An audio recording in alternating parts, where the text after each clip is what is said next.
நிறைய பேரு கஷ்டப்பட்டு சம்பாரிச்சு மேல வந்த பிறகு எல்லாருடைய கனவும் ஒரு வீடு கட்டணும் அப்படிங்கிறது தான். ஸோ அதுதான் லைஃப் ஒரு முக்கியமான கனவாகவும் இருக்கு. அந்த வீடு கட்டும்போது இப்ப இருக்கிற வாஸ்து பார்த்து நம்ம செய்யணும்னா என்ன மாதிரி செய்யணும் சார்? அதுக்கான அடிப்படை விதிகள் என்னன்னு இருக்கு?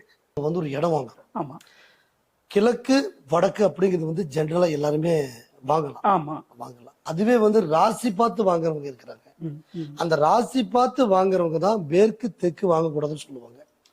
ஏன்னா ஒரு சதுரம் அப்படின்னு எடுத்துட்டீங்கன்னா, அதாவது வந்து தெற்குல இருந்து வடக்கு சைடு பார்த்துட்டீங்கன்னா பகுதி நம்ம வந்து 60 இடம் 60 அடி வைங்க. இந்த 60 அடியில 30 அடி நீச்சஸ்தானம் 30 அடி உச்சஸ்தானம் இருக்குதுங்க. இது உச்சஸ்தானத்துல நம்ம என்ன அமைக்கணும், நீச்சஸ்தானத்துல என்ன அமைக்கணும் அப்படிங்கறத சரியான முறையில பார்த்துதான் நம்ம வாஸ்து பிரகாரம் பார்த்துதான் ஒரு வீடு கட்டணும். இந்த வாஸ்துங்கிறது வீடுக்கு மட்டும்தான் இருக்கா, இல்ல தொழில் சார்ந்த இடங்களுக்கும் பார்க்கணுமா? ஒரு நகைக்கடையா இருந்தாலும் சரி, ஒரு பைனான்ஸா இருந்தாலும் சரி, தனம் அப்படிங்கிற ஒரு பிசினஸ் இருந்துச்சு அப்படின்னா நம்ம வந்து அந்த கன்னி மூலையில, அதாவது பழனி மூலைன்னு சொல்லுவாங்க, நெருதி. அந்த நெருதி மூலையில நம்ம உட்கார இடத்துல கீழே வந்து ஒரு 1/2 அடி கொஞ்சம் உயர்வா ஒரு பெல்ட் போட்டு அதுக்கு மேல நம்ம டேபிள் சேர் வச்சு, அதாவது கிழக்கு பார்த்த இடமா இருந்தா வடக்கு பார்த்து உட்காரணும். ஏன்னா அப்ப சாமி கிழக்கு வச்சு கும்பிடலாம். அதே மாதிரி வடக்கு பார்த்த இடமா இருந்தா நம்ம வந்து கிழக்கு பார்த்து உட்காரணும், நம்ம சாமி வச்சு கும்பிடலாம். கண்ணாடி வைக்கிறதுல கூட திசை பார்த்து தான் வைக்கிறோம். திசை பார்த்து கிடையாது, அந்த இடத்துல வந்து ஒரு திஷ்டி விலகிறதுக்கு விளக்கான்னு கூட எனக்கு தெரியல. ஆனா நான் இது ஒரு ஷோகேஸ்க்காக வச்சிருக்கேங்கன்னு நான் நினைச்சுக்கிட்டேன். இதுல என்ன ஏதாவது தத்துவம் இருக்கா சார் இதுக்கு? இது வந்து ஷோகேஸ்ல வைக்கிற மாதிரி, இது வந்து அழகுக்காக வைக்கல, அழகுக்காக வைக்கலைங்க. இது வந்து ஒரு சாதாரண பொருள் அல்லங்க. சரிங்க. இது வந்து விளக்கு. விளக்கா சார்? விளக்கு. இது வந்து 7 வருஷமா இதுக்கு வந்து வேலைப்பாடு செஞ்சு உருவாக்கப்பட்ட ஒரு தமிழன் ஆன்மீகத்தின் சின்னம், தெய்வ நம்பிக்கையின் வண்ணம். எஸ்ஆர் தமிழன் சப்ஸ்கிரைப் செய்யுங்கள். வணக்கம். எஸ்ஆர் தமிழன் சேனல் நேயர்கள் அனைவருக்கும் இனிய வணக்கங்கள்.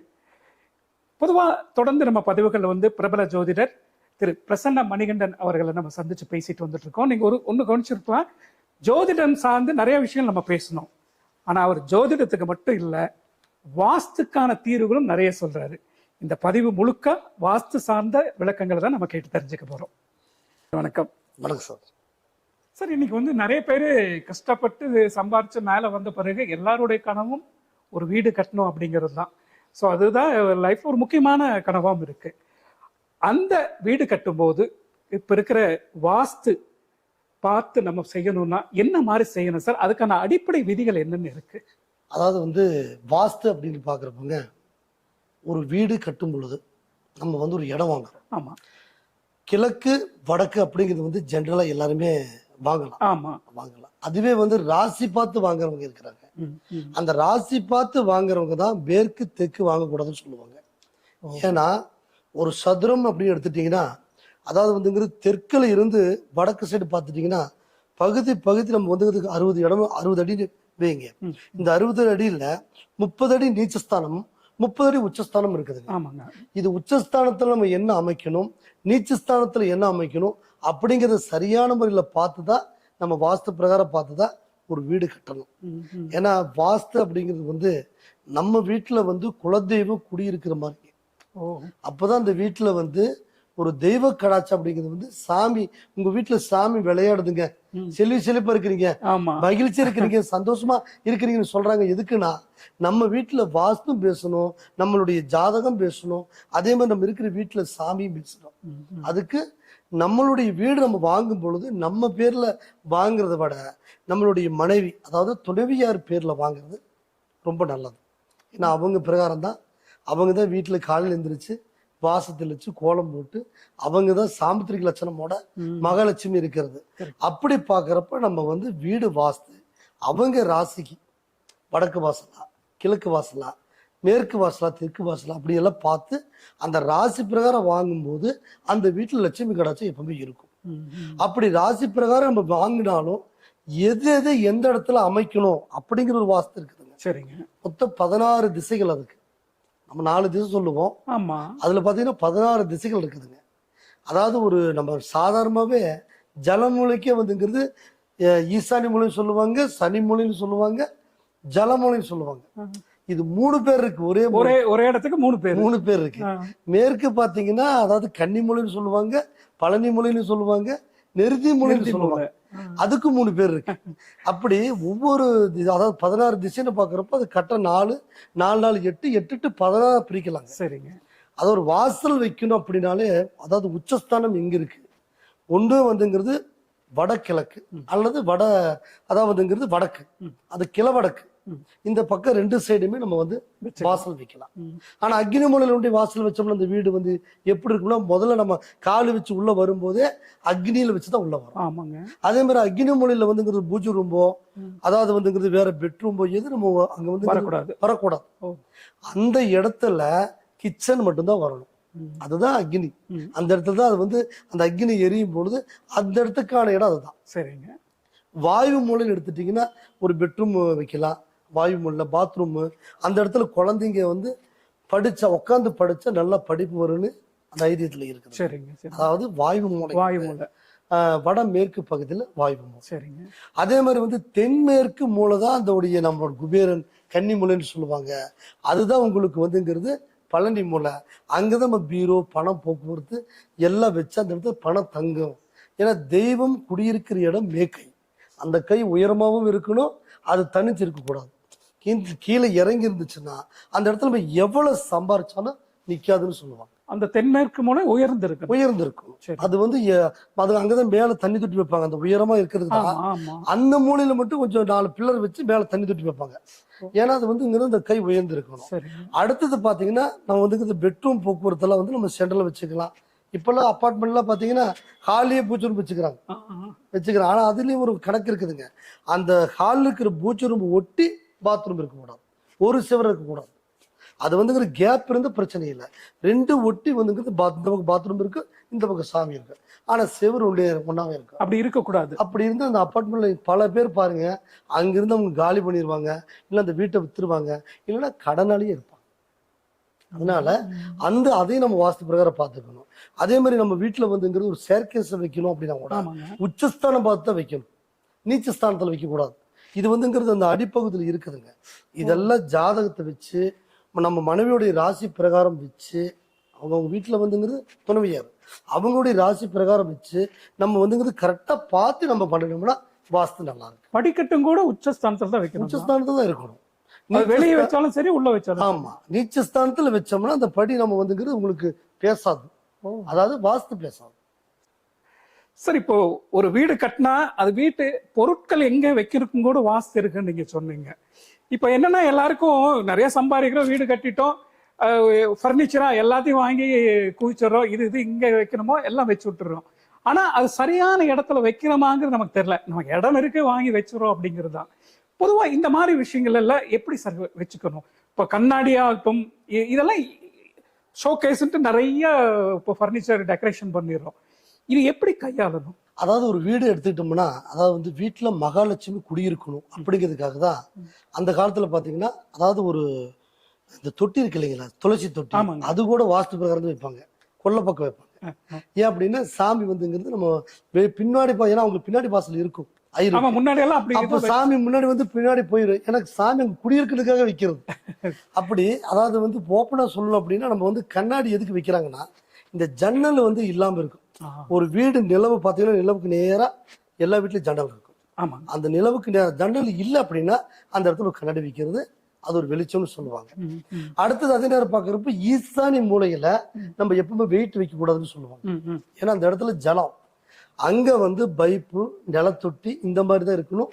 சின்ன சின்ன பூச்செடிகளை வச்சுக்கலாம். இது வந்து வாஸ்து பேசும் நமக்கு.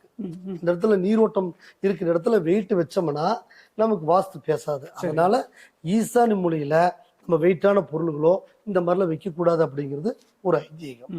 அப்புறம் கன்னி மூலையில நம்ம பார்த்தோம்னா சின்னதா இருந்தாலும் சரி, கன்னி மூலையில நம்ம எவ்வளவு எண்டில் கொண்டு போய் நம்ம பூஜை ரூம் வைக்கிறோமோ அவ்வளவுக்கு அது நல்லது. ஏன்னா இப்ப பெரும்பாலும் அந்த மூலை நம்ம வந்து இப்ப வந்து இன்ஜினியர் எல்லாமே ரூம் தான் வைக்கிறாங்க சார், பெட்ரூம் வச்சு விட்டுறாங்க. பெட்ரூம் வைக்கிறாங்க, பெட்ரூம்குள்ள பூஜை ரூம் வைக்கிறதுக்கு நமக்கு அது அந்த இடம் மட்டும் பூஜை ரூமுக்கு ஒதுக்கிட்டு இந்த பக்கம் தள்ளி வச்சுக்கலாம். நம்ம வந்து படுக்கும் போதும் சரி, நம்ம வந்துங்கிறது நம்ம கன்னிமொழியில படுக்கிறோம், ஆனா அந்த இடத்துல தெய்வம் நிலைக்கிற இடம். அது பெரும்பாலும் இப்போ வந்து இப்போ படிச்சுட்டு வந்த இன்ஜினியர் யாருமே எல்லாம் ஹாலில் வச்சிடறாங்க, இருக்கிற இடத்த ஒதுக்கி சாமிக்கு ஒதுக்கிடுறாங்க. ஆமாங்க. அப்படி நான் என்ன சொல்றேன்னா, நீங்க வந்து சாமி கும்பிடும் வீட்டில் கும்பிடணும்னா நிறைய படங்கள் வச்சு கும்பிடுங்கிறது இல்லை. கரெக்ட். அப்படி நீங்க நிறைய படங்கள் வச்சு கும்பிடணும் ஆசை இருந்தா நம்ம அதுக்காக ஒரு 10க்கு 10 ரூம் ஒதுக்கிடணும். கரெக்ட். அதுக்குன்னு ஒரு ரூம் ஒதுக்கி இப்போ ஒரு மாதவிலுக்கு ஆகிறான் ஆமா. அப்படின்னா நம்ம ஒரு 5 நாளைக்கு உள்ள போக வேண்டாம், ம். ஒன்றும் பிரச்சனை இல்லை. அப்புறம் 5 நாள் கழிச்சு சிறப்பா ஏதோ ஒரு பொங்கல் நல்லது கெட்ட நல்ல நாள் வரும்போது உள்ள பூஜையை நம்ம பண்ணிக்கலாம், ஆமாங்க. சிறப்பா திருப்தியை கும்பிட்டுக்கலாம். இல்ல நான் சாமி வந்து ஏதோ சாங்கியத்துக்கு வச்சு கும்பிடுறேன் அப்படின்னா ஒரு அலமாரி மாதிரி வச்சு சும்மா ஒரு ஸ்கிரீன் மட்டும் போட்டுட்டா போதும். கரெக்ட். அது நம்ம வந்து முருகர், விநாயகர், சரஸ்வதி, திருப்பதி 5 படம் இருக்கு. 5 படம் இருக்கிறத மட்டும் வச்சுக்கலாம். நீங்க காளி வைக்கிறதோ, கருப்புசாமி வைக்கிறதோ, ஆஞ்சநேயர் வைக்கிறதோ, சிவனை வைக்கிறதோ ஆகாது. சரிங்க. பொதுவா சிவன் போட்டாவே வீட்டுல வச்சா ஆகாது. என்ன காரணம்? சிவன் சொத்து குலநாசம் சொல்லுவாங்க. ஸ்ரீரங்கநாதர் போட்டா வைக்க கூடாது. இதெல்லாம் வந்து அதுக்கான பக்தி, அதுக்கான பலன் சரியா கிடைக்கணும்னா நீங்க தெளிவா கும்பிடணும். கரெக்ட். கரெக்ட். நம்ம வந்து ஏனோ தானே எல்லா படம் இருக்கட்டும், சாமி நமக்கு என்ன கண்டம் கொத்திடுறதா அப்படி சொல்லி நீங்க வச்சு கும்பிடுறது ஒரு பெரிய விஷயம் இல்ல. அதுக்கான பாங்கு தீட்டு இல்லாம பாத்துக்கணும். Correct sir. அது வந்து இந்த வாஸ்து பிரகாரம் நம்ம வீட்டுக்குள்ள ஒரு டைனிங் டேபிளா இருந்தாலும் சரி, அந்த கிச்சன் இருக்கு அப்படியே கிச்சன் தொட்டு அந்த டைனிங் டேபிள் இருக்கும். ஓ. அது ஒரு பக்கம் இது ஒரு பக்கம் பிரிச்சு போடக்கூடாது. ஓ. போடக்கூடாது. அதே மாதிரி போனோன்னு என்ட்ரன்ஸ்ல உச்சஸ்தான ஹால் இருக்கிற இடம் நமக்கு வந்துங்கிறது நம்ம மெயின் ஒன்று கன்னிமூலையில் இருக்கணும் அந்த ஹாலு. அப்படி இல்லை அப்படின்னா ஈசானி மூலையில் இருக்கணும். ஹால். அப்போ ஹாலில் வந்து நம்ம இப்போ நம்ம வந்து ஹால்லேயே நம்ம வந்து பூஜை ரூம் வைக்கிறோம் அப்படின்னா கன்னி மூலையில் வந்து ஹால் இருந்துச்சுன்னா நீங்கள் வந்துங்கிறது அந்த மூலையில் நீங்கள் பூஜை ரூம் வச்சுக்கலாம். இந்த அப்பார்ட்மெண்ட்டில் வைக்கிறாங்க இல்லைங்களா அலமாரி மாதிரி, ஆமாங்க. அங்கே வச்சுக்கலாம். அப்போ ஹாலில் வந்து அது வந்து டோர்னு போட்டு வச்சுக்கலாம். இது வந்து வாஸ்து பிரகாரம். அதே மாதிரி ஒரு குழந்தைங்க படிக்கிறதுக்கு பெட்டு போடுறது அது எப்படின்னா நம்ம வாயு மூலையில மேற்கு தலை வச்சு கிழக்கு வந்து படுக்கிற மாதிரி குழந்தைங்க படிக்கிற குழந்தைங்களுக்கு அங்கதான் வாய்மூல தான் சரியான வாயு மூலைதான் சரியான ஒரு வாஸ்து. அப்புறம் வந்து ஈசானி மூலை நம்ம சொல்லிட்டோம். அப்புறம் அதே மாதிரி வாசுப்படி அப்படிதான் உங்களுக்கு ஈசானி மூலையில வர்றது நல்லது. அதே மாதிரி வடகிழக்கு வரலாம், அதே மாதிரி கிழவடக்கும் வரலாம். வடகிழக்கு புரியுது. அந்த 2 சைடு வரலாம். இது ரெண்டுமே உச்சஸ்தானம் தான். ஆனா அதே மாதிரி வடமேற்கோ வடதேற்கோ வைக்க முடியாது. சாரி, வடமேற்கோ வடமேற்கு சைடு வைக்க முடியாது. அப்ப நம்மளுடைய வாஸ்து வந்து நம்ம வீடு வாஸ்து பேசணும் அப்படின்னா, அதாவது பூமி அப்படிங்கிறது பூமி தாயின்னு தான் சொல்லுவோம். அது நம்ம பெண்ணை தான் குறிக்கும். அப்போ அந்த பூமி தாய் அப்படிங்கிறது வந்து வீடா இருந்தாலும் சரி, நமக்கு இடமா இருந்தாலும் சரி, மனைவி அதாவது அந்த வீட்டில் இருக்கிற ஒரு பெண்ணினுடைய பேர்ல வாங்குறது ரொம்ப நல்லது. அதுல ஐஸ்வர்யம் கூட ரொம்ப நல்லா இருக்கும். சார், இப்போ நீங்க சொல்லும்போது இடம் வந்து பெண்கள் பெயர்ல இருக்கிறது ரொம்ப நல்லது, மகாலட்சுமி அம்சம் அப்படின்னு சொன்னீங்க. இப்போ ஆல்ரெடி ஒரு கணவர் பெயர்ல இடம் வாங்கி வீடு கட்டியிருப்பாரு. அவருக்கு வந்து ஒரு சுமாரா இருக்கிற சூழல்ல அதை இப்போ மனைவி பெயர்ல மாற்றும் போது அது பலன் கிடைக்குமா? அதே மாதிரி இன்னொரு இடம் வாங்கியிருப்பாங்க, அது வந்து ஒரு மூலக்குத்தல் சைக்கிள்லாம் சொல்றாங்க இல்லைங்களா, அது இடமே சரியில்லை அப்படிங்கிற இதுல இருக்கும். அப்ப அந்த சிக்கல்களுக்கும் தீர்வு கிடைக்குமா?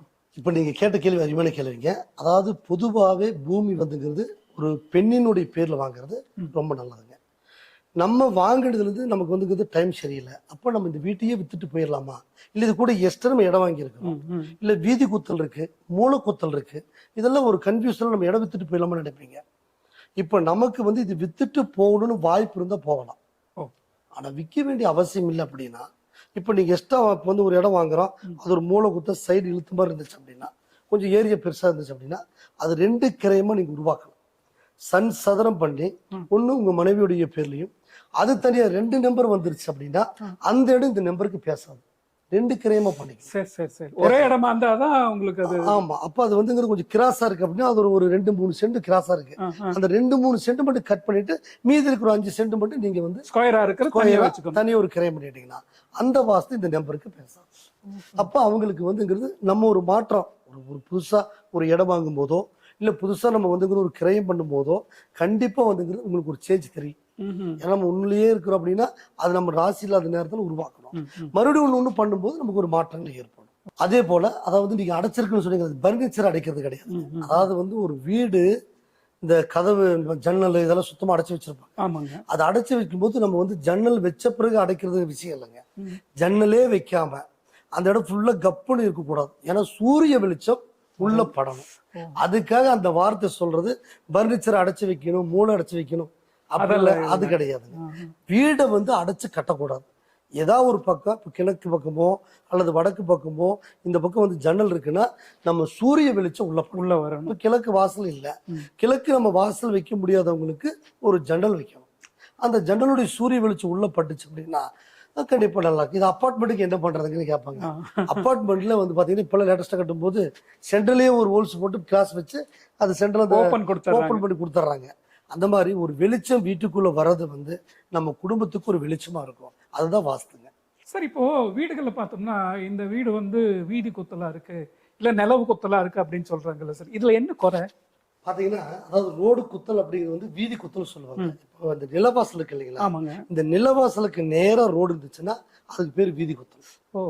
அதே நேரம் பாக்குறப்ப இந்த நிலவுக்கு நேரா இன்னொரு வீடு செவுரு இருந்துச்சு அப்படின்னா அந்த செவுரு வந்து அதோடைய கோம்பு இருக்கு இல்லைங்களா, முக்கோணம் மூளை, அந்த மூளை மட்டும் இந்த நிலவுக்கு வந்துங்கிறது அந்த இடிக்கிற மாதிரி இந்த பார்வைக்கு நேரம் இருந்துச்சுன்னா அதுக்கு பேர் வந்துங்கிறது நிலக்குத்தல்.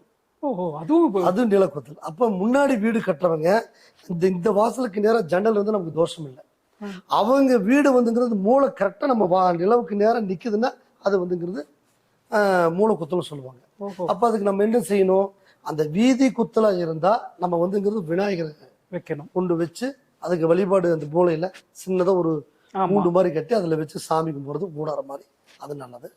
அதுவே நீங்க வீதி குத்தல், அதுக்கு நிலவு குத்தல், வீதி குத்தலுக்கு விநாயகர் வச்சுக்கலாம். அதே மாதிரி நிலவு குத்தலுக்கு வந்து நம்ம திரிசூலம் இருக்கு இல்லைங்களா, அது வச்சோம்னா தோஷம் நமக்கு அடிக்காது. ஏன்னா அந்த ஒரு அவங்க வீடு கட்டுறதுக்காக நம்ம வீடு வித்துட்டு போக முடியாது இல்லைங்களா. ஆமா, ஏன்னா ஒரு சிலர் ஏதோ ஒரு வீடு ஒன்னும் நம்ம கட்டியிருப்போம், இல்ல அவங்க கட்டுவாங்க. இப்ப நம்ம கட்டின பிறகு அவங்க கட்டினாங்கன்னா ஒன்றும் பண்ண முடியாது. அதுக்கு வந்து நம்ம என்ன பண்றோம், ஒண்ணு வந்துங்கிறது நிலக்குத்தலா இருந்தா சூலாயுத வைங்க, வீதி குத்தலா இருந்தா விநாயகர். அது எங்க சார், காம்பவுண்ட்ல வைக்கணுமா? நம்ம அந்த இடத்துல பாத்தீங்கன்னா இந்த நேரம் அதுக்கு நேரம் நம்ம காம்பவுண்ட்ல ஒரு சைடு வைக்கணும். நம்ம இதோட வீதி பார்க்கும்போது அது பார்வைக்கு இருக்கணும் விநாயகர். எப்படி இருந்தாலும் இந்த நிலக்குத்தல் படும் இந்த சைடு வச்சுக்கணும். நம்ம வெளியில போனா நம்ம வந்து ரைட் சைடு கும்பிடுற மாதிரி இருக்கும். நம்ம உள்ள வரும்போது ரைட் சைடு கும்பிட்டுட்டு வர மாதிரி இருக்கணும். உள்ள போகும்போது வலது பக்கம் இருக்கும். சரிங்க. நம்ம வீட்டுக்குள்ள போகும்போது வலது பக்கம் இருக்கணும். சூலமா இருந்தாலும் சரி, விநாயகர் இருந்தாலும். ஆனா உள்ளுக்குள்ள வைக்கணும், வெளியில வைக்கணும் சார். நம்ம வெளியில காம்பவுண்டுக்கு வெளியில வைக்கணும். காம்பவுண்ட் உள்ள வைக்க ஒரு சின்ன இது மாதிரி இரும்பு இது போட்டு பூட்டு உள்ள வச்சுட்டோம்னா நம்ம வந்து உள்ள போகும்போது ரைட் இப்படி கும்பிட்டு போற மாதிரி இருக்கும். எப்பவுமே வந்துங்கிறது வெளியில வந்து லெஃப்ட் சைடு இருக்கும். அப்படி வச்சு இந்த வாஸ்து வந்து நம்மளுக்கு ஒண்ணு பண்ணலாம். சரி, இப்ப இந்த வாஸ்து பத்தி பேசும்போது இந்த வாஸ்துங்கிறது வீடுக்கு மட்டும்தான் இருக்கா, இல்ல தொழில் சார்ந்த இடங்களுக்கும் பார்க்கணுமா? வர்த்தகம் செய்யறாங்களே, தொழிற்சாலைகள் செய்யறதோ இல்ல கடைகள், இதுகளுக்கும் பார்க்கணுமா? அதாவது வந்து வாஸ்துங்கிறது கண்டிப்பா நம்மளுடைய பிசினஸ் பண்ற இடத்துல இருக்குதுங்க. எப்படின்னா அதுலயும் எந்த இடத்துல நம்ம வந்துங்கிறது ஒரு ஹோட்டலா இருந்தாலும் சரி, அதே நேரம் ஒரு நகை கடையா இருந்தாலும் சரி, ஒரு பைனான்ஸா இருந்தாலும் சரி, தனம் அப்படிங்கிற ஒரு பிசினஸ் இருந்துச்சு அப்படின்னா நம்ம வந்து அந்த கன்னி மூலையில, அதாவது பழனி மூலைன்னு சொல்லுவாங்க, நெருதி, அந்த நெருதி மூலையில நம்ம உட்கார இடத்துல கீழே வந்து ஒரு 1/2 அடி கொஞ்சம் உயர்வா ஒரு பெல்ட் போட்டு அதுக்கு மேல நம்ம டேபிள் சேர் வச்சு, அதாவது கிழக்கு பார்த்த இடமா இருந்தா வடக்கு பார்த்து உட்காரணும். ஏன்னா அப்ப சாமி கிழக்கு வச்சு கும்பிடலாம். அதே மாதிரி வடக்கு பார்த்த இடமா இருந்தா நம்ம வந்து கிழக்கு பார்த்து உட்காரணும், நம்ம சாமி வச்சு கும்பிடலாம். அப்படி நமக்கு வந்துங்கிறது வாஸ்து பிரகாரம் கிழக்கு பார்த்த இடத்துக்கு நம்ம கிழக்கே உட்காரக்கூடாது. ஏன்னா நம்ம மேற்கு தான் டாகும் இழுக்கிற மாதிரி. கிழக்கு பார்த்த இடத்துக்கு நம்ம வடக்கு பார்த்து உட்காரும். வடக்கு பார்த்த இடத்துக்கு கிழக்கு பார்த்து உட்காரலாம். அப்ப நமக்கு வந்து அது வெளியில போகாத லட்சம் அப்படிங்கிறது ஒரு வாஸ்து.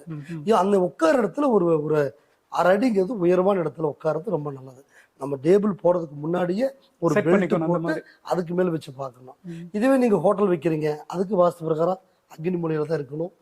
கடை விட்டு வெளியில வந்து ஒரு இந்த மாதிரி இந்த தோசை கல்லு இருக்குது அப்படின்னா, ஆனா கண்டிப்பா மெயின் கல்லுன்னு ஒண்ணு உள்ள இருக்கணும். எப்பவுமே வெளியில இருக்கிற கல்லுக்கு மட்டுங்கிறது வந்து அது பவர் கம்மி தான். ஆனா உள்ள ஒரு மெயினா வந்து ஒரு அடுப்போ ஒரு ஸ்டவ்வோ அக்னி மூலையில அவங்க வச்சுக்கணும். பால் காய்ச்சறது காலையில முதல்ல ஏதாவது ஒரு பண்ணிட்டு அதுக்கப்புறம் வெளியில, ரொம்ப சின்ன வசதி இல்லாத கடையெல்லாம் பாத்தீங்கன்னா வெளியில வச்சிருக்காங்க. அதெல்லாம் பாத்தீங்கன்னா அவங்க அந்த கஷ்டம் தீராது, கடன் தீராது, அவங்க எவ்வளவு சம்பாரிச்சாலும் அடுத்த கட்டத்துக்கு போக முடியாது. அப்ப அவங்க உயர்வான இடத்துக்கு வரணும்னா அக்னி மூலையில ஒரு சின்ன ஸ்டவ்வாது வச்சு ஒரு காலையில முதல்ல ஒரு பாலோ டீயோ வச்சுட்டு அதுக்கப்புறம் தொடங்கணும் நல்லா இருக்கு. கரெக்ட். அது வந்து வாஸ்து வந்து அவங்களுக்கு இருக்குங்க. வாஸ்து இருக்கு. ரெண்டாவது வந்துங்கிறது 4 மூலையிலுமே ஒருத்தர் ஓப்பனா இருக்கும் பிசினஸ் பண்ற இடத்துல. ஆமாங்க. அது வந்துங்கிறது அது ஒரு மாதிரியே தான் இருக்கும். அதெல்லாம் பார்த்து எந்தெந்த இடத்துல எது வைக்கணும், எந்த இடத்துல வெயிட் வைக்கணும், எந்த இடத்துல கல்லாப்பெட்டி வைக்கணும், நம்ம எந்த இடத்துல கண்ணாடியெல்லாம் பிசினஸ் வைக்கிற இடத்துல வைக்கணுங்க. சரிங்க. கண்ணாடியில வைக்கிறது ரொம்ப மகிழ்ச்சியான ஒரு விஷயம் அதெல்லாம். ஏன்னா லட்சுமி கடாட்சம் அங்க இருக்கணும், தெய்வ கடாட்சம் இருக்கணும். அப்பதான் ஐஸ்வர்யம் வந்து தொழில் பிசினஸ் பெருகும். கண்ணாடி வைக்கிறதுலாம் கூட திசை பார்த்து தான் வைக்கணும். திசை பார்த்து கிடையாது. அந்த இடத்துல வந்து ஒரு திஷ்டி விலகிறதுக்கு ஓகே. அந்த இடத்துல ஒரு ஒளி அது ஒளி வரும்போது திஷ்டி விலகுது. சரிங்க. ஏன்னா வந்து உங்களுக்கு வீட்டுல வந்து நிறைய பேர் வரமாட்டாங்க. என்னைக்கோ ஒரு நாள் சொந்தக்காரங்க வருவாங்க. சொந்தக்காரங்க 3/4 பேர் சரி நல்லா இருக்குன்னு நினைக்கிறவங்க இருப்பாங்க. பரவாயில்ல நல்லா இருக்கிறாங்கன்னு. ஆனா கடையை பொறுத்த வரைக்கும் பாத்தீங்கன்னா ரோட்ல போறவங்க பார்ப்பாங்க. கல்லடி பட்டாலும் சொல்லடி படக்கூடாது, கண்ணடி படக்கூடாது. அதாவது இவங்க இப்படி இருக்கிறாங்களே அப்படின்னு நினைச்சாலே இவங்க கடை ஓடுதே நம்ம கடை ஓடலையே அப்படின்னு நினைச்சாலே அந்த அங்கலாப்பே அவர் திருஷ்டி ஆயிடும். நம்ம அதுக்கு வெள்ளிக்கிழமை கடைக்கு வெளியில ஒரு பூசணிக்காயோ தேங்காயோ அது வந்து நம்ம உடைக்கிறது நல்லது. அது மக்களுக்கு பாதிப்பு இல்லாம ஒரு ஓரமா கொண்டு போட்டு வந்துடணும். அது ஒரு சிக்கலாயிரு. அடுத்தது பாத்தீங்கன்னா வெள்ளிக்கிழமை கடை நடத்துறவங்க அதாவது அம்மன் காளியம்மன் கோயிலுக்கு போறது ரொம்ப நல்லது. இந்த பத்ரகாளி அம்மன் கோயில், மாசரம்மன் கோயில், மீன்குளத்து பகவதி அம்மன் கோயில் இங்கெல்லாம் போயிட்டு வர்றது நல்லது. இந்த தேங்காய் எல்லாம் வாங்கி கொண்டு வந்து கட்டுறது ரொம்ப நல்லது. எலுமிச்சம்பழம் எல்லாம் கொண்டு வந்து கட்டுறது நல்லது. ஏன்னா திஷ்டிங்கிறது வந்து தொழில் வந்துங்கிறது ஒரு செகண்ட்ல மனுஷனும் ஒரு வாரத்துல முடக்கி போடுங்க. அவங்க ஒரு வாரத்துல அவங்களுக்கு இருக்கிற கமிட்மெண்ட்டுகளை பாத்தீங்கன்னா அவங்க அடுத்த கட்டத்துக்கு போக முடியாம பண்ணிடுறாங்க. அதனால எக்காரத்தை கொண்டு அவங்க அந்த தெய்வ கடாட்சத்தை தேடி அது வாஸ்துதான். அந்த திஷ்டி எல்லாம் வந்துங்கிறது சாதாரண நினைச்சுக்க மாட்டாங்க. சாமி கண்டுபட்ட தேங்காய் பழமோட போயிடும், மனுஷன் கண்டுபட்ட தப்பிக்க முடியாது. அந்த அளவுக்கு இருக்கு. ஏன்னா அது வந்து நம்ம அப்பப்ப நம்ம வந்து குழந்தைகளுக்கே சுத்தி போடுறோம். ஏன்னா குழந்தை எதுக்கு அவங்க குழந்தை மேல பொறாமறது இல்லை. அவங்க ஆசை வைக்கும் போது குழந்தை உடம்பு சரியில்லாம் போயிடும். அடோட இந்த அளவுக்கு குழந்தை நல்லா இருக்குது, கியூட்டா இருக்கே அப்படின்னு சொன்னா இந்த குழந்தை உடம்பு சரியில்லாம் போயிடும். நம்ம நினைப்போம் அவங்க வந்து பார்த்தாங்க குழந்தை உடம்பு சரியில்லை அப்படின்னு நம்ம சொல்லுவோம். அந்த மாதிரி அதே மாதிரி பாடுறா இப்படி இருந்தும் இவ்வளவு டெவலப் இருக்கிறானே, கடல் நல்லா ஓடுது, சூப்பரா இருக்கிறன்னு சொன்னாலே திஷ்டி தான். அது அவங்க வேணும்னு சொல்றது இல்லை. ஒருத்தருடைய எண்ணங்கள் அங்கலாப்பு அது பாதிச்சிடும். அதனால நம்ம இங்கிருந்து போய் யாருக்கு கெடுதல் செய்ய வேண்டியதில்லை. நமக்கு நல்லது செஞ்சுட்டு தேங்காயோ எலுமிச்சம்பழமோ வாங்கிட்டு வந்து நம்ம கடையில கட்டினாலே அது வந்து நமக்கு ஒரு சுபிட்சமா இருக்கும். சார் நாங்க நிறைய எபிசோட்ல கவனிச்சோம் இந்த விளக்கு. இது விளக்கான்னு கூட எனக்கு தெரியல. ஆனா நான் இது ஒரு ஷோகேஸ்க்காக வச்சிருக்கீங்கன்னு நான் நினைச்சுக்கிட்டேன். இதுல என்ன ஏதாவது தத்துவம் இருக்கா சார் இதுக்கு? இது வந்து ஷோகேஸ்ல வைக்கிற மாதிரி இது வந்து கிஃப்ட் அழகுக்காக வைக்கல, அழகுக்காக வைக்கலைங்க. இது வந்து ஒரு சாதாரண பொருள் அல்லங்க. சரிங்க. இது வந்து விளக்கு. விளக்கா சார்? விளக்கு. இது வந்து 7 வருஷமா இதுக்கு வந்து வேலைப்பாடு செஞ்சு உருவாக்கப்பட்ட ஒரு விளக்கு. இந்த விளக்கு பாத்தீங்கன்னா அதாவது கிருஷ்ணருடைய அந்த அந்த அதாவது புராணத்துல கிருஷ்ணருடைய அதாவது ஒரு கிஃப்ட் கொடுக்குறாரு அப்படின்னா சோழி அந்த கடல்ல இருக்கிற பொருள் தான் கிருஷ்ணர் கொடுப்பாரு அப்படிங்கிறது ஐதீகம். அதுல இருந்து எடுக்கப்பட்டதா அந்த சோழி. நம்ம இந்த சங்கு சோழி சொல்லுவோம். அந்த சோழி வடிவத்தில் அமைக்கப்பட்ட இது வந்து சோழி விளக்கு. இந்த சோழி விளக்கு எப்படி உருவாக்கப்பட்டிருக்கு அப்படின்னா 9 நவகிரகங்களும் 27 நட்சத்திரங்களும் 12 ராசிகளும் 18 சித்திரங்களும் இது அஷ்டலட்சுமிகளும் இதுல எல்லாமே அடங்கியிருக்கு.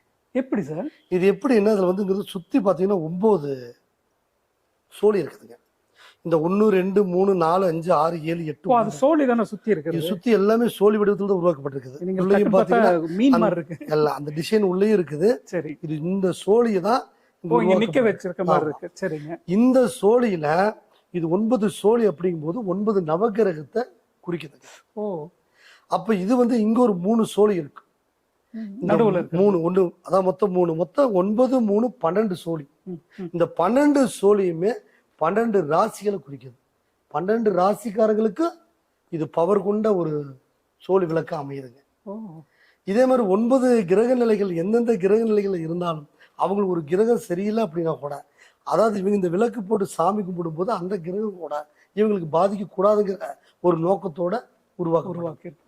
அதே மாதிரி 1 2 3 3 9 27 நட்சத்திரமும் இதுல ஒவ்வொன்றுல பாத்தீங்கன்னா 3 முகங்கள் இருக்குங்க. அப்ப இது வந்து 27 நட்சத்திரங்கள் கட்டுப்பட்டு இருக்கு. அப்போ எந்த ராசிக்காரர்கள் இருந்தாலும் இந்த சோழி வச்சு கும்பிட்டுக்கலாம். இது வந்து அவங்களுக்கு அதோடைய பவர் எப்பவுமே அந்த ஒளி, அந்த ஜோதி எரியும் போது அவங்க வாழ்க்கையில் ஒரு வெளிச்சம் கொடுக்குது அப்படின்னா அவங்க இந்த நட்சத்திரத்துக்கு கோயிலுக்கு போய் தான் பூஜை பண்ணணுங்கிறது இல்லை. மனசார இந்த இதுல வந்து தீபம் போட்டு பூ போட்டு புஷ்பலங்காரம் பண்ணி சாமி கும்பிட்டாலே அந்த நட்சத்திரத்துக்கு உண்டான தோஷம் கூட நிவர்த்தனையா. ஓ, ஏன் இதை வந்து நம்ம பித்தளையில இதை வந்துங்கிறது உருவாக்கி இருக்கிறோம் அப்படின்னா பித்தளைக்கு தான் நச்சுத்தன்மை ஜாஸ்தி. சரிங்க. அதனால ஐதீகத்துல பாத்தீங்கன்னா பித்தளை தான் இதுக்கு வந்து உகந்தது. அதனால உருவாக்கப்பட்டது. அதுவே இந்த 4 தாமரை இதழ்கள் இருக்கு. இந்த 4 தாமரை வந்து இந்த 12 சோழி கூட இந்த 4 தாமரை இதழ்கள் நம்ம சேர்த்தணும் அப்படின்னா 16 வரும். இந்த 16 பெற்று பெருவாள் வாழ்கைன்னு முன்னோர்கள் சொல்லுவாங்க. அந்த பழமொழியும் நம்மளுடைய குழந்தைங்க, நம்மளுடைய அடுத்து வரக்கூடிய தலைமுறைகளுக்கு எல்லாமே அது வந்துங்கிறது நீடிக்கணும்னு சொல்லி உருவாக்கப்பட்டிருக்குது. 17 தாமரை மொட்டு, தாமரையில தான் இந்த கவசத்தை வைக்கணும் அப்படிங்கிறதுனால தாமரை மொட்டு கொடுத்து அதுக்கு மேல இந்த சோழி கலசத்தை வச்சிருக்கிறோம். இந்த கவசம் வந்து தலைக்கவசம். இது வந்து மொத்தம் 16, தாமரை மொட்டோட 17, இது வந்துங்கிறது 18. இந்த 18ம் சேர்ந்தால் 18 சித்தர்கள். இந்த சித்தர்கள் இதுல இருக்கிறாங்க. அதே மாதிரி வந்துங்கிறது இந்த 18 சித்தர்கள் இருக்கக்கூடிய இடத்த இது வந்து 8 இன்ச்சு உயரமாகவும் 800 கிராம் வெயிட்டாகவும் இதை வந்து அமைச்சிருக்கிறோம். இது கொஞ்சம் கூட முன்னும் இருக்காது. ஏன் அப்படின்னா அந்த 8ங்கிறது அஷ்டலட்சுமி. ஆமா, அந்த கடல்ல இருந்து எடுக்க போற எல்லாமே லட்சுமி தன்மை கொண்ட ஒரு மகாலட்சுமி தன்மை கொண்ட அஷ்டலட்சுமி தன்மை கொண்ட பொருளை தான் கிருஷ்ணன் வந்து கிஃப்டா கொடுக்குறார். இந்த கிஃப்ட் இந்துக்கள் தான் வச்சுக்கணும் அப்படிங்கிறது இல்லை. இந்த சோழி விளக்க வந்து அதாவது எந்த மதத்தினர் வேணாம் வச்சு கும்பிடலாம். ஏன்னா இது வந்துங்கிறது கடவுள் படம் இதுல இல்ல. சித்தர்களும் நவகிரகங்களும் ராசிகள் நட்சத்திரங்களும் அவங்கவுங்க ராசிக்கு என்ன பேசுமோ அது எல்லாமே இந்த ஜோதி விளக்கு ஏற்றி நம்ம கும்பிடும் போது எல்லாத்துக்குமே வீட்டுல ஒரு வெளிச்சம் கிடைக்கணும். எல்லாரும் வீட்லயுமே ஒரு வெளிச்சம் கிடைக்கணும், எல்லாரும் நல்லா இருக்கணும் அப்படிங்கிற நோக்கத்துல இது வந்து உருவாக்கப்பட்டது. சார், இவ்வளவு சிறப்புகள் இருக்கிற இந்த சோழி விளக்கு நாங்க எப்படி வாங்கிக்கிறது? இது எப்படி வழிபாட்டு முறைகள் பத்தியும் சொல்லுங்க. இந்த விளக்கு பாத்தீங்கன்னா நீங்க வந்து முன்பதிவு பண்ணிட்டு நீங்க வாங்கலாம். நம்ம அலுவலகத்துல நம்ம கிட்ட மட்டும்தான் இது இருக்கு. அதான், ஏன்னா எல்லாருக்கிட்டையும் இது வாங்க முடியும். கரெக்ட். நம்ம இதை வந்துங்கிறது நம்ம வந்து இதோடைய பேட்டர்ன் வந்து எல்லாமே நம்ம வந்து ரிஜிஸ்டர் பண்ணி வச்சிருக்கோம். இது யாருமே பண்ண முடியாது. அதனால வந்து இதை எப்படி கும்பிடணும், எப்படி வழிபாடு பண்ணணும் அப்படின்னா ஒவ்வொரு ராசிக்கும் ஒவ்வொரு நட்சத்திரத்துக்கு ஒவ்வொரு பிரச்சனைக்கும் ஒரு வழிமுறை இருக்குது. நம்ம நெய் தீபம் போடலாம். அது நேரம் பார்க்குறப்ப நம்ம நார்மலா எல்லாம் ஒரு 5 வகை எண்ணெய் ஊற்றி பண்ணலாம்.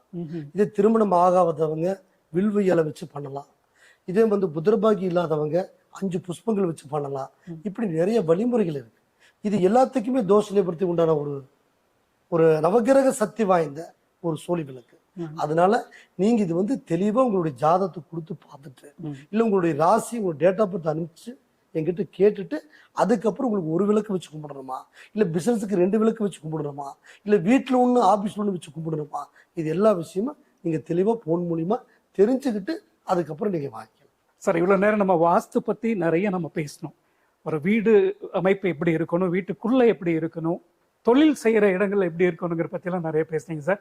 நீங்க இன்னொரு விஷயம் சொன்னீங்க, வாஸ்து மட்டும் இல்ல வாழ்க்கையில முன்னேறக்கூடிய ஒரு வழிமுறையா இந்த சோழி விளக்கு இருக்கு அப்படிங்கிற பத்தியும் ரொம்ப அழகா சொன்னீங்க.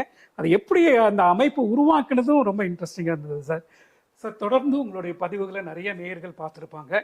உங்களை சந்திக்கணும்னா எப்படி பண்ணணும் சார்? த்ரூ ஃபோன் காலா இல்ல முன்பதிவு செய்யணுமா, எப்படி பார்க்கணும் சார்? சார், நம்மளை பார்க்கணும் அப்படின்னா அதாவது வந்து பெரும்பாலும் ஒரு நல்ல நாட்கள் அமாவாசை பௌர்ணமி இந்த மாதிரி நாட்கள் எல்லாம் கேரளாவில் இருப்பேன் சார். ஏன்னா அங்கே கோயிலுக்கு அடிக்கடி நான் போயிடுவேன். அதாவது நமக்கு மெயின் ஹெட் ஆஃபீஸ் பார்த்தீங்கன்னா கோயம்புத்தூர் காந்திபுரம் சுத்தாப்புதூரில் நம்ம ஐயப்பன் கோயில் பக்கத்து ஸ்டேட்டில் தான் நம்மளுடைய ஆஃபீஸ் இருக்குது. சரிங்க. இப்போ வந்துங்கிறது இப்போ நம்ம மக்கள் சென்னையில் நம்ம கொஞ்சம் பிரபலங்கள் சினிமா துறையில் இருக்கிறவங்க அரசியல் துறையில் இருக்கிறவங்க பழக்கம் அதிகம். அதனால அங்கிருந்து நிறைய பேர் இங்கே வரதுக்கு கொஞ்சம் சிரமத்தின் பேர் இருக்கிறதுனால இப்போ நம்ம அங்கேயே தேனாம்பேட்டையில் வந்து நம்ம அண்ணன் ராதாரவன் உங்களுக்கு தெரியும், 25 வருஷம் பழக்கம். இப்போ அண்ணனோட வீட்லேயே கீழ் வீட்டில் வந்து நம்ம ஆஃபீஸ் ஒன்று உருவாக்கி இருக்கிறோம். சரிங்க. அதனால இப்போ நான் அங்கே சனி ஞாயிறுனா நம்ம அங்கே பார்க்கலாங்க, அங்கேயே பார்த்துக்கலாம். அது போக நம்ம இடையில வந்து இங்கே பார்க்கணும் அப்படின்னா கோயம்புத்தூர் தான் வரணுங்க. அதாவது நம்ம 9 தலைமுறையா தாத்தா காலத்துலேருந்து இன்னைக்கு நேரத்தில் இது நம்ம வாழையடி வாழையை பார்த்துட்டு வர்றீங்க. இது வந்து தலைமுறை ஜோதிடர்றாங்க. சரிங்க.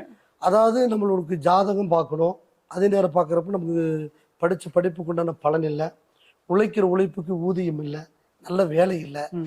ரெண்டாவது வந்து நமக்கு வந்து ஒரு வீடு வாசல் அமைக்க முடியல, திருமணம் முடிஞ்சும் நமக்கு புத்திரபாக்கி இல்லை, அதுக்கு அடுத்தது நம்ம வந்துங்கிறது ஒரு தொழில் செய்யலாம், இல்லை வெளிநாடு போகலாம், எதுவாக இருந்தாலும் தடங்கள் ஆகுது இப்படிங்கிறதுக்கு குழப்பத்தில் இருந்தாலும் சரி, நம்ம ஜாதகம் பார்த்து 4 கிழமை இந்த மாதிரி மாற நல்லா இருக்குன்னு சொல்றாங்க, ஆனா 4 கிழமை தான் மாறுது, நிலைமை மாறல அப்படின்னு குழப்பத்தில் இருக்கிறவங்க சரி, இல்ல ஜாதகம் தப்பா இருக்குது அப்படின்னு டவுட் இருந்தாலும் சரி, ஜாதகமே இல்லை, நம்ம வந்துங்கிறது குலதெய்வம் இல்லை, புத்திரபாகி இல்லை, நம்ம கல்யாணம் ஆகலை அப்படிங்கிற நினைக்கிறவங்களுக்கு பிரசன்ன முறையில உங்களுடைய பூர்வீகத்துல இருந்து நம்மளால சொல்ல முடியும். ஏன்னா நம்ம 9 தலைமுறையை பார்த்து கொடுத்துட்டு இருக்கிறோம். இன்னைக்கு தென்னிந்திய ஜோதிடர்கள் நல சங்கத்துக்கு ஒரு தலைவராக இருந்துக்கிட்டு எல்லா நிர்வாகம் செஞ்சு எல்லாருக்கும் நல்லது பண்ணி கொடுத்துட்டு இருக்கிறோம். உங்களுக்கு எந்த ஒரு குறை இருந்தாலும் ஜாதகத்தை பாருங்க, அடுத்தது வீடு வாஸ்து பாருங்க. நமக்கு ஜாதகம் பேசல, சாமியும் பேசல அப்படின்னா பிரசனம் பார்த்து அதுக்குண்டான தீர்வை நீ தேடிக்கங்க. நன்றி, வணக்கம். ரொம்ப நன்றி சார்.